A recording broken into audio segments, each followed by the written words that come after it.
You're now tuned into pSyk's weekly Nerf dosage.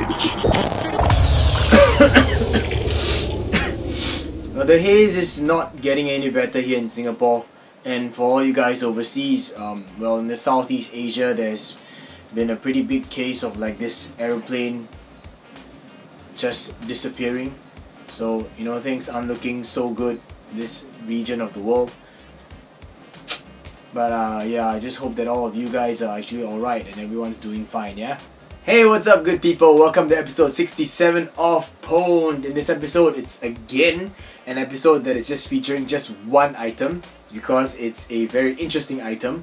Yes, you read it above. It's the M16 or the Nerf version of the M16. The M16 is it's a weapon, or it's a rifle actually, that I learned, the very first firearm that I learned when I enlisted into the military service. Nowadays in Singapore, you have the SAR-21, the SAR-21, the Singapore Armed Rifle, the Singapore Assault Rifle 21. And back then we all had M16s, and that was the only thing that, you know, was standard issue to everyone. I was lucky enough that during my BMT, or my basic military training, I learned the M16. And when I went over into my recons or reconnaissance or recce, that's what we call it, I was assigned first a carbine, an M16 carbine, which was a shorter version of the M16, and then later on I was issued with the SAR-21. So, without further ado, this is the Nerf version of the M16, and it's amazing how I managed to get this in. Once again, thank you to Noobie and to the anonymous person who tipped me off with this link. Thank you very much. It's a very interesting blaster, and well, just by looking at it, apparently it fires both darts and water babies. And yeah, because you know it's been really humid here in Singapore, the condensation inside is quite a lot. So yeah, this is what it looks like on the outside. The picture here, the printing is all like in red, but you know the actual product is in orange.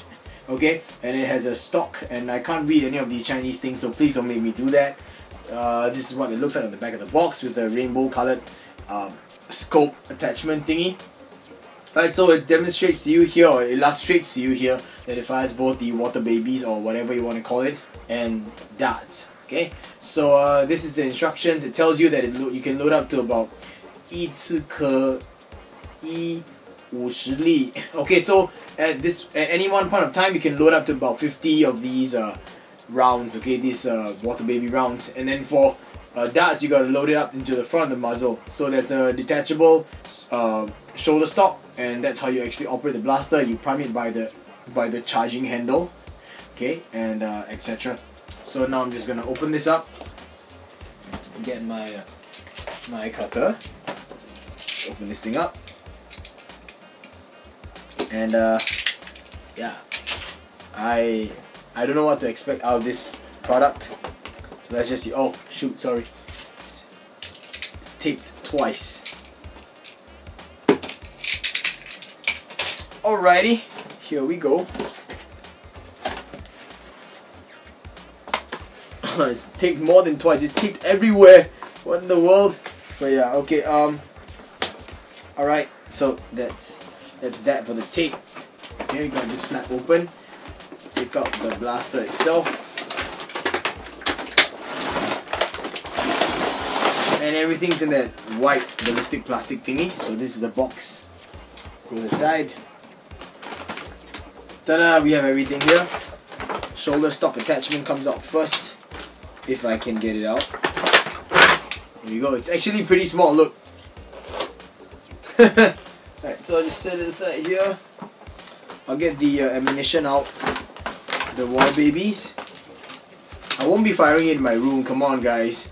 You have the seeds that you actually fill it up and you hydrate it. 3 packets, which is about 200 per packet. So I'm assuming that this can actually hold up to 200. Yeah, this bottle is meant for 200 of these.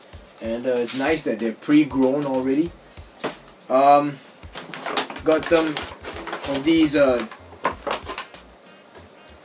don't know, uniquely styled streamlined size suction tip darts, which are pretty short actually. Let me just get like a, I don't know, like a streamline. Okay, I got a green zombie strike streamline. side by side comparison yields that this is much shorter. Of course, it's not as long as the Stefan. It's not as short as the Stefan, but it's definitely not as long as a standard streamline dart. So I'm gonna just get a few. They give you 10, by the way, so I'll just put it all here. Now, you know what? I'll just put some on the table. Okay, and then onto the main blaster itself. And that's about all for this packaging. So, so apparently this scope is supposed to slide on and off, but I don't know if there's like a lock. Doesn't look like there's a lock though.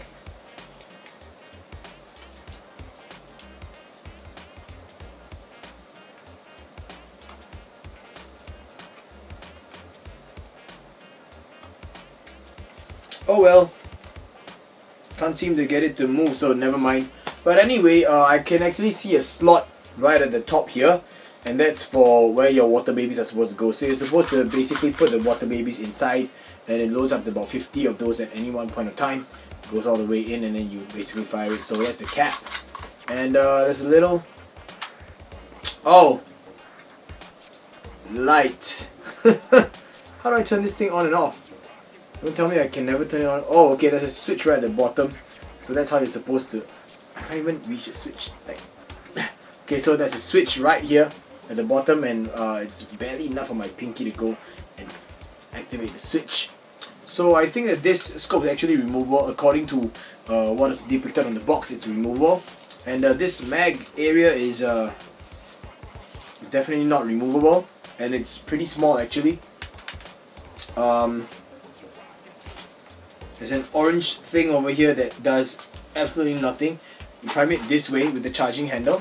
So I'm gonna get the stock and attach it on. So apparently you just slide it on like so,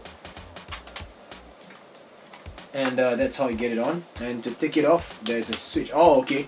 There's a little switch over here that you kind of pull back so you can... I cannot even remove this thing. How am I supposed to remove this thing now? Oh, okay, so yeah, you actually really need to do that. Pull back on it and you yank it upwards, so that's how it works. Okay, so is this... No, the stock is not adjustable, and well, it's pretty small as you can see, but it's pretty sweet looking for all of you who are like the replica guns fanatics, you know. And oh, okay, that's nice. It's an orange colored iron sight tip, so that's pretty cool. Right, it's got a little hook here that mimics the real original M16 barrel. I like that a lot. And the handguard is pretty comfortable too. I do believe that these might just be the correct size of Picatinny reels. I don't know. Just get my angled foregrip and see if that works. Oh wow, it's perfectly fit for angled foregrip. It's real Picatinny reel, so that's nice. I could just slip the whole thing on and then I could... Haha! This is natural born tactical, you guys. Watch out. Okay, so now I'm gonna give you guys a firing demonstration. I won't be firing off the water babies, of course. I will be firing off, however, a couple of their darts, and I will get a few streamline darts to see how that works. So apparently you're supposed to fit the dart here, and that's about as far in as it goes. It's just about the, in fact, it's about the same length as the barrel itself. The orange part of the barrel fits like that. And then we're gonna try. Let's prime it. It's a nice click, and then we'll be firing it there at the usual spot. Now, performance is actually pretty bad. I do believe that that's because, you know, it has to deliver air all the way throughout the top and everything all the way through. You can actually see the barrel where the water baby is supposed to travel. It's actually clear plastic. Right, so let's try it again with another of these streamline that they provided, suction tip type. Yeah, that's pretty bad. I'll grab myself a pair of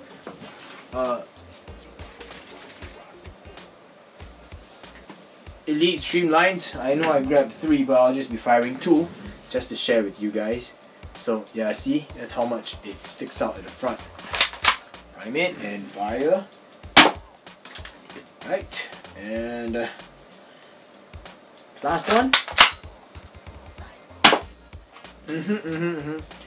So right off the bat, I know that you guys are not looking at a firing demonstration. However, I do believe that the power rivals the old N-Strike blasters in stock form. It's not fantastic. This is just a novelty blaster thing, but it looks really good. It even has this whole M16 marking over here, and it says made in China. It has semi and auto, and you can still shift it around till it activates the save mode. So semi firing, semi auto firing, and full auto firing. I wonder if this does anything. Wow, it's actually a trigger lock. Wow, that's interesting. Let's see if this does anything. Semi. Okay. Once it's away from the safe side of the switch, then then you can fire. So that's really interesting. Now I'm gonna try on camera to yank this part out, the scope, because the box says that you can take the scope off. Yeah, it said it is removable. So let's just try it out, and I hope that I don't break it, because the scope actually looks pretty sweet.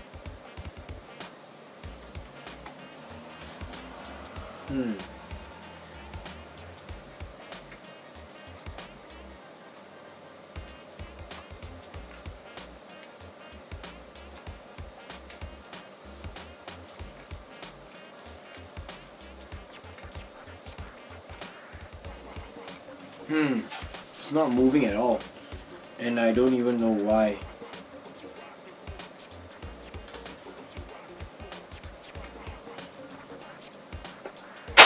Oh, okay.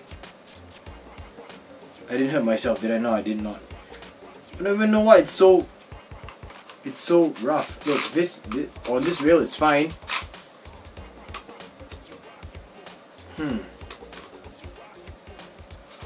It's fine on this side too. See? It's fine on the bottom rail. Should be. Yeah, it's fine on the bottom rail. So why is it so tough on the top rail? Okay, because it has these grooves over here. It's got grooves that it can catch into, and that is why. So now you guys can actually see that slot for the water babies, right? I wonder if performance will improve if I kind of plug it up. Let's try and plug this thing up over here like that, because this seems to fit a dart perfectly. Okay, and then I will put this at the front. And what I will do is, when I'm firing, I'm gonna hold this thing in place and see if the velocity improves or the firepower improves the front muzzle. Okay, here. I'm laughing at myself because this is just so retarded. Here we go. Oh wait, safety on. My bad, guys. You see, wow, safety on. How many times can you actually say that when you're actually handling a Nerf blaster, right? Here we go. Whoa! Hey, performance improved. So it really is the air delivery system because of that slot up there. Might have to plug it up. I don't know yet. I just might. Whoa! I can see the plunger move. Oh no, that's not. That's just the chambering part. Wait a minute, if it's a chambering part, then it shouldn't even be affected in the first place. I think it's some kind of a seal. I'll show you guys in a short while. Let me just try this out again one more time. Here we go. No, it's the same. Okay, so I'll get behind the camera and try and show you guys this. Check it out. That slot, there's a little... You see that moving? I don't know. Let me just try and make it a bit brighter for you guys.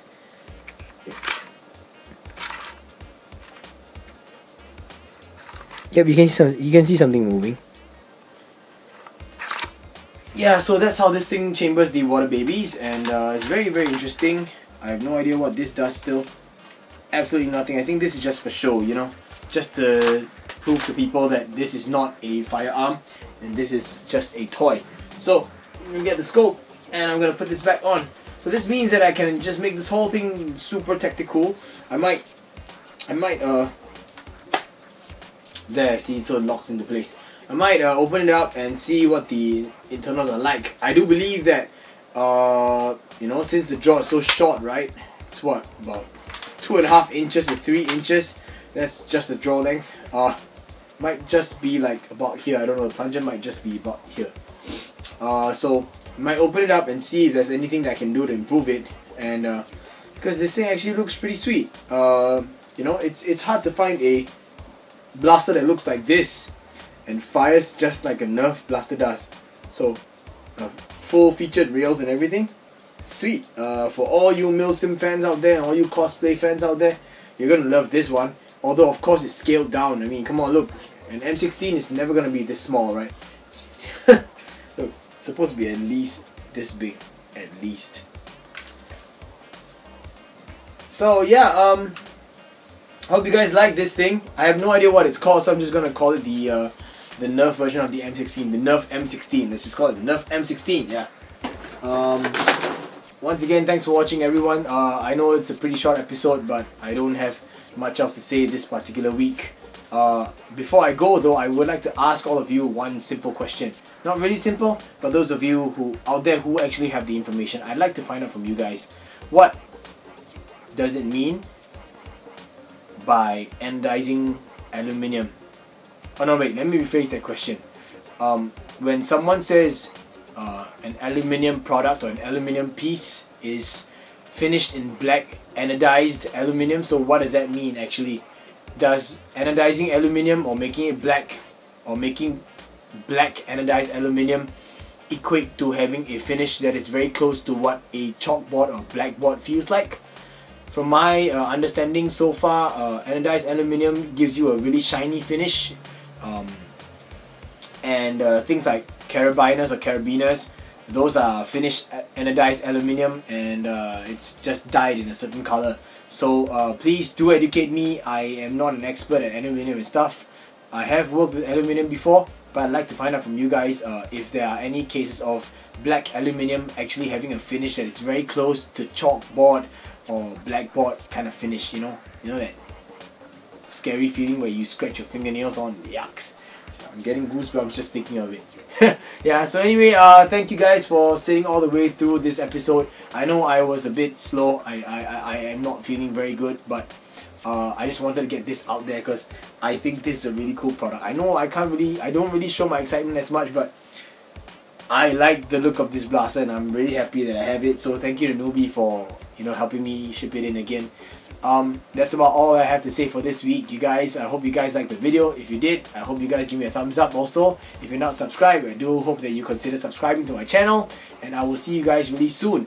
Hopefully I'll have more to share with you, all of you, next week. I mean, I always will. What am I talking about, right? So I'll see you guys in the next episode of Pwn, and I really hope that I can actually finish up and get Stupid Nerfers #2 out for you guys soon. I'm leaving the country on the 24th of March. I'm actually flying over to Japan, so I might not be releasing a video in a couple of weeks time, so well, just keep our fingers crossed, yeah? Okay, have a great week ahead, guys. All of you take care. Peace.